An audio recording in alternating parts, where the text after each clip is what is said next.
Let's head to the courts now. The case against 5 suspects linked to the deadly Nomzamo Tavern shooting has been postponed to the 18th of October. The 5 appeared in the Orlando Magistrates Court in Soweto today. Now, it's been 2 months since 16 people were gunned down. A horrific story, of course, you'll remember it well. They just opened fire on patrons at a tavern. The National Prosecuting Authority are saying today that an identity parade is yet to be conducted. Heidi Giokos was in court. She joins us now. So, Heidi, that is exactly why you don't have visuals of these 5 men, because they still have to do the identity parade. But what can you tell us? Who are they? Where are they from? What possible motive might they have had, if indeed they are guilty, for this horrific massacre? Yes, so I think what was quite alarming was the fact that we were told initially that only 2 suspects had been arrested in connection with the Nomzamo Tavern shooting, but 5 suspects appeared, and we thought initially the other 3 were for another matter, but we were told by the eNCA that indeed all 5 that appeared at the Orlando Magistrates Court were in connection with the Nomzamo Tavern shooting. Now, what we do know is 3 out of the 5 are from Lesotho and the 2 are South African. According to the eNCA, it seems as though the motive, the possible motive behind that tragic shooting is linked to cable theft and illegal mining. Now, everybody's asking, but why would you walk into a tavern in the middle of the night and open fire randomly using AK-47s and that kind of ammunition on random people in a tavern? It seems as though that community, according to the eNCA, had been protecting that community from cable theft and illegal mining happening in that area. And it seems as though this was some kind of retaliation or some kind of we will get back at you for not allowing us to continue with cable theft and not allowing us to mine illegally. Of course, the eNCA is saying that investigations are still underway, but that has always been the message that has come across, Sally, and we aren't speculating because the eNCA has told us loud and clear on TV today that, in fact, it's got to do with cable theft and the fact that these suspects possibly just retaliated at this community because that is a tavern that had electricity. They were solar powered, and that's how they knew that people would be in that tavern watching soccer or sports or whatever was going on and playing pool and just enjoying a night because most of the area did not have electricity.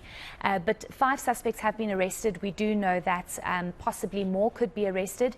We cannot identify who these suspects are because an identity parade needs to be conducted. Let's listen further to the eNCA on that. Prima facie case against all 5 suspects, as I've already alluded earlier.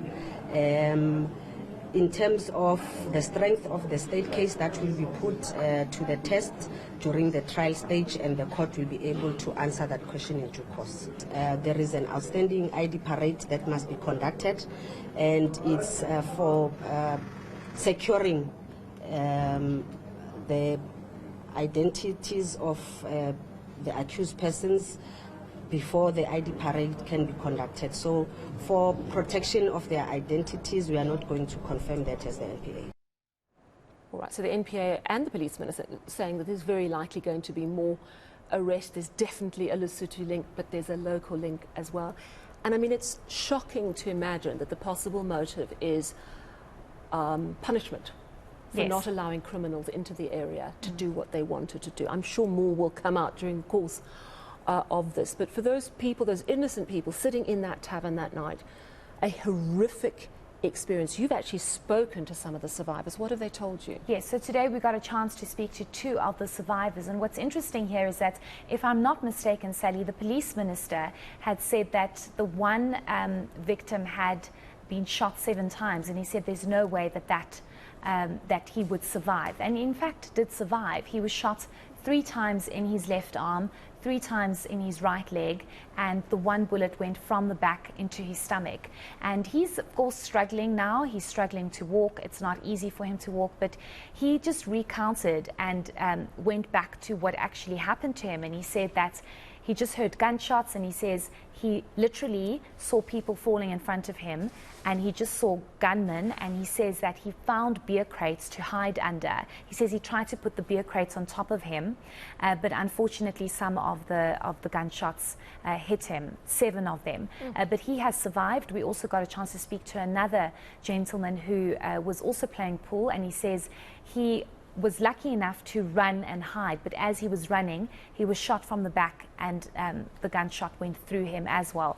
He survived. He was in hospital for about 2 or 3 days. But what's important here is that the community still does not feel that anything is going to be done about this, despite the fact that 5 suspects have been arrested. We've been told by the police minister and the MPA that they will be arresting more likely in Lesotho, and the community and these 2 survivors are saying that they want to really understand why this happened. Their friends got shot right in front of them, their neighbors, their family members, so it's really difficult for them, and of course the trauma still lives on because they have to live with that every single day. But let's listen to 2 of the survivors.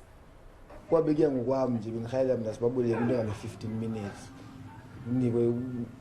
Bazizwe bona kule ndawo babemosha kuyo.